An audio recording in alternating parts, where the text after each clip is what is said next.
صباح الخير.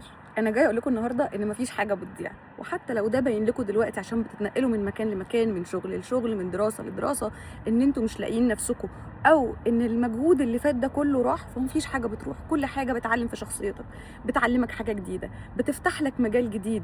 اصلا كل حاجه تراكميه، فممكن تشتغل بعد كده في حاجه تانية خالص ملهاش علاقه باللي انت عملته. بس والله ما في حاجه بتضيع، وكويس ان انت او انت عرفتي ده دلوقتي عشان تبدا تركز وتشوف اللي انا بعمله عايز منه ايه، لكن ما تندمش على اللي فات، مش هنستفيد حاجه.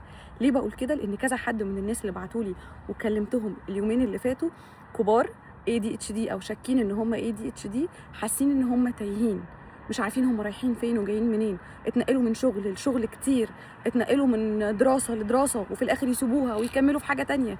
عادي جدا، مفيش حاجه بتروح، كلها خبرات مكتسبه، كلها ثقافات انت بتتعلمها او انت بتعرفيها وبتكتسبيها، وهتفيدك في شغلك. انا لو درست حاجه ليها علاقه مثلا بالمانجمنت والماركتنج، وانا دلوقتي بشتغل حاجه تانية، اكيد هي اثقلتني. حتى لو يمكن هم بيقولوا لي ما سبقوش زي زمايلهم اللي استمروا في مكانهم وبقوا خلاص ليهم مكانه وليهم بصمه يعني في الكارير ده، مفيش مشكله، هتروحي وهتكتشفي نفسك في حاجه تانية. بس كل اللي فات ده هيدي ليكي الميكس والتيست والتاتش بتاعتك، لانك هتبقي مختلفه.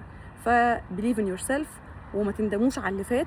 اتعلموا بس ان احنا في اللي جاي نفضل نقعد ونكرر احنا بنعمل ده ليه وعايزين منه ايه وهنروح لفين، وما تندموش على اي حاجه. الندم هيعطلنا، مش هيطلعنا خطوه لقدام. صباح الفل.